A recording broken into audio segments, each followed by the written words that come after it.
एक पौधा ये 4,000 रुपये से भी ज़्यादा का हो सकता है, बशर्ते थोड़ी सी गाइडेंस। ज़्यादा मेहनत नहीं है, थोड़ा सा ध्यान रखना है और पैसा भरपूर आएगा। और अगर आप सही तरीके से पपीता उगाएंगे तो पपीता फ़ायदे का सौदा हो सकता है।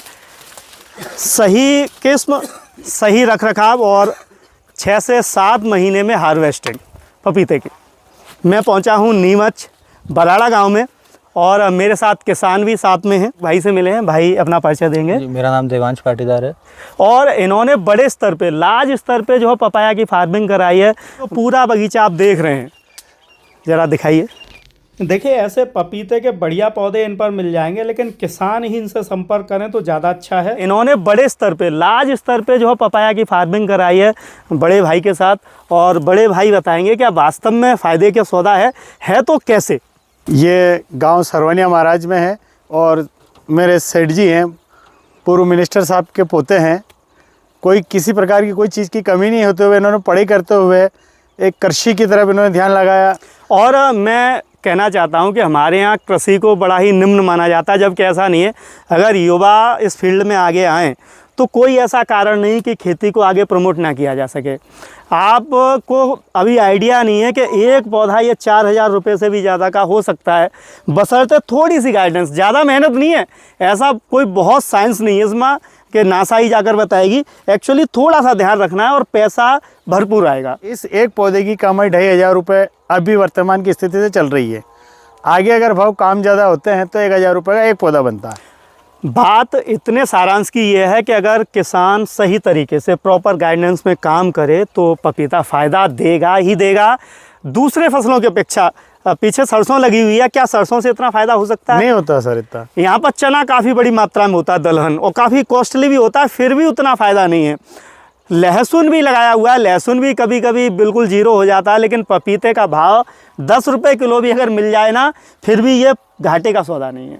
तो मुझे उम्मीद है जो भी किसान भाई हमें देख रहे हैं, रियल किसान है यहाँ पर, ऐसा नहीं है। मैं केवल हमारा फ़ोन नंबर, एड्रेस सब मिलेगा। हाँ बिल्कुल, मैं स्क्रीन पर दूंगा, आप फ़ोन से भी बात कर लीजिएगा, कंफर्म कीजिए कि किसान है या नहीं है। ये पपीते पहले मैं भी बाहर कभी भी लगा लेता। जी जी, यानी कि हमने प्रयोग किया ना पपीते लगाना, तो जून जुलाई अगस्त से तो 12 मास लगा लेता। अच्छा, हमारा सौदा नुकसान का सौदा, घाटा ही गया। फरवरी और मार्च पे आया तो पौधे का एकदम से अच्छा विकास हुआ। यानी कि तो टाइमिंग आपको मिल गई। टाइमिंग मिल गया। जैसा आप सभी जानते हैं, हाँ। पपीता सबसे ज़्यादा वायरस से ग्रसित होता है। तापमान में भी थोड़ी सी गिरावट या थोड़ी अधिकता होने से पूरी फसल चौपट हो जाती है। बाबूजी ने टाइमिंग देख ली, बीज। बाबूजी, वैरायटी कौन सी है ये रेड लेडी 786 ताइवान पपीता है। खासियत क्या है? मैंने देखा सब इसे ग्रो कर रहे हैं। मैं बता रहा हूँ आपको कि ये पपीते पूरे वर्ल्ड में लगा रहे हैं जी। इन पपीते की भंडारण क्षमता अच्छी है, यानी कि पकने के बाद कहीं ले जाएं तो प्रोडक्ट ट्रांसपोर्ट में परेशानी नहीं है। मैं बताऊंगा, अनंतपुर हमारे यहाँ से 2,500 किलोमीटर पड़ता है। अच्छा। हैदराबाद से 500 किलोमीटर।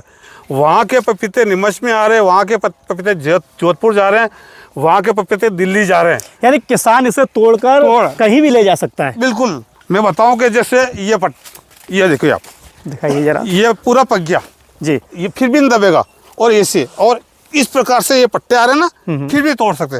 और इसके बाद में हल्के पट्टे आए तो तोड़ लो और आप कहीं भी पहुंचा दो इनको, है ना। तो ये पपीते भंडारण क्षमता अच्छी होने से ये पपीते ज़्यादा लगा रहे हो और इनका प्रोडक्शन ज़्यादा। मैं बताऊँ आपको कि ये पपीते और अन्य वैरायटी, मैंने ये देखा कि बहुत नीचे से ये फल लग रहा है। जी जी। इसकी कोई लगाने का तरीका है? नहीं, ये थोड़ा सा ये देखो, ये किधर झुक रहा है पौधा, एकदम कमान की तरीके से। कौन सी दिशा है? दक्षिण है। हाँ, थोड़ा सा झुकाने से खड़ा हो जाएगा, पर फल थोड़ा ज़्यादा लगेगा इसमें। तो इस प्रकार से करेंगे तो ये पौधा मतलब एक कम से कम 60, 70, 80, 90, 100, 120, मतलब हमने 2-2 क्विंटल वजन ले लिया इस पे। अभी भी मेहनत करने वाला 60-70 किलो तो आराम से है ना। बहुत पपीते लेके देखिए ना आप, बिल्कुल हो जाएगा। और है इसमें भी बिल्कुल हो जाएगा। और इसमें क्या कि ये एक चीज़ और बता रहा हूँ कि एक, ये तो मैंने सब बताया और हर वीडियो में बता रहा हूँ, पर एक मेन समस्या क्या है कि अध पका खाद का एक मेन चीज़ किसानों के लिए बहुत इसको ध्यान लगाने वाली बात है। अध पका खाद जी। अर्ध पक्का जैसे कच्चा बोलते हैं उनको। और अब जैसे कोई के घर का है या कहीं से ला रहे हैं, गौशाला से तो ला रहा है हाँ वो। कहीं से ला रहे हैं, तो एक 6 महीने का बरसात खाद कर डाल देते हैं अपन। तो कच्चा खाद डालने से दिमक लगती है, गिडारें लगती है, बड़ी बड़ी गिडारें लगती है। इसमें करीब करीब कितने पौधे सर जी कितने लगाए थे आपने? 1480 पौधे लगाए थे। कितने मिस हुए आपके? 300-400 मिस हुए। क्यों? केवल कच्चे खाद से? हाँ, कच्चे खाद से।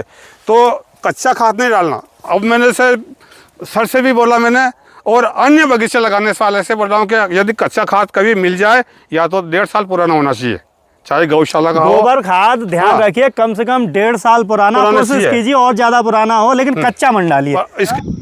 देखिए ये खाद देने का तरीका बता रहा हूँ। एक तो अपन रिंग के द्वारा खाद देते हैं पौधे से 1.5 फीट चारों तरफ गोलाई में, जो 6 इंच गहरी और 8 इंच चौड़ाई का इसमें खाद लगाते हैं और फिर मिट्टी से ढंक देते हैं। पर एक दूसरी प्रक्रिया मैं आप को बताना चाहता हूँ कि पौधे से 6 इंच जगह छोड़कर 1.5 फीट चारों तरफ गोबर की खाद डालें। गोबर की खाद करीब अपने को 7-8 किलो पर पौधे को डालना चाहिए। और इसके लिए संतुलन पोषक आहार देना पड़ता है, क्योंकि अब ये इसमें फल चालू हो गया है, ये कलियाँ आ गई है देखिए। तो इसमें एक तो पोटास ये समझो आपको करीब प्रति पौधा के 50 से 75 ग्राम पोटास देना पड़ेगा इस अवस्था में। और इसमें अमोनियम सल्फेट 50 ग्राम, जिसमें सल्फर की मात्रा रहती है और नाइट्रोजन भी रहता है। और हो सकता भले आप DAP लगा दें 1846 में पोटाश नहीं रहता तो उस पर दूसरा लगा दिया आप। और NPK 12-32-16 जिसमें पोटास, कैल्शियम वगैरह अभी सभी न्यूट्रिशन देना पड़ेगा आपको।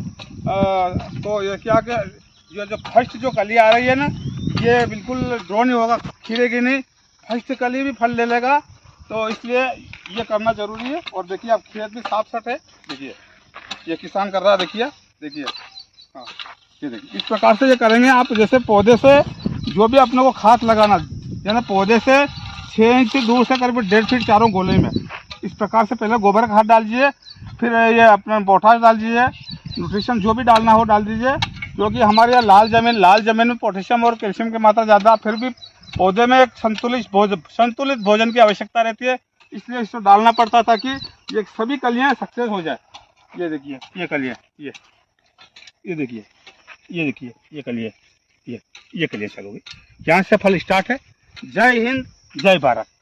सही। इसके लिए ये जो बेड बनाया मैंने, यानी कि पपीता में नाली बनाना बहुत जरूरी है, बेड बनाना बहुत नाली जरूरी तो है। वैसे बनाना ही है। जी, जी। जैसे नाली बन गई, 2-2.5 फीट की नाली बनती जब पपीते 3 महीने के हो गए, क्रांति का अवस्था फल धारण किया, फिर मिट्टी चढ़ाते हैं इस पे। जी 3 महीने बाद, ठीक। यानी जून के आसपास। जी। अपने 9 फीट से कम नहीं रखना। पपीते से लाइन की दूरी कम से कम 9-10 फीट रखिए। ये हल्का सा 1 इंची ज्यादा नहीं लगाना, अंदर की जड़ें टूटेगी तो फिर फंगस आएगी उसमें। बिल्कुल। तो 1 इंची, ये छोटे 1 इंची जो खरपतवार होते हैं ना कभी, तो चला लो, खरपतवार वो निंदाई भी हो जाएगी। और जब खरपतवार नष्ट हो जाएगा, निंदाई भी हो जाएगी, अपन खाद देंगे जो भी पोषक तत्व पौधे के, बहुत अच्छा लगेगा वो। बिल्कुल। इतने से बढ़कर कोई हम, जैसे आज ये 1 किलो 2 किलो 1.5 किलो 2 किलो है ना। सही। आज अभी केसर क्या भाव बिक रहा है? अभी 25 से 30 रुपये। आज नाथूलाल जी का माल बिका 40 रुपये किलो, जी है ना। तो 30, 25, 30, 40 बिक रहा है। और ये 1 किलो 2 किलो फल, ये भी कम नहीं है। एक साधारण भाषा में बताऊँ कि यदि 400 पौधे लगते हैं पर बीघे में 8x6 पर, और 50 किलो फल भी ले लें और 10 रुपये किलो भी जाए तो 2 लाख का बनता है। बिल्कुल। और कोई फसल नहीं हो पाएगी। पर नहीं हो पाएगा। भाई बाबूजी से जुड़ना चाहते हैं, ये पूरा गाइडेंस देते हैं, अच्छे क्वालिटी के बीज, पौधे, जानकारी पूरी इनके पास है।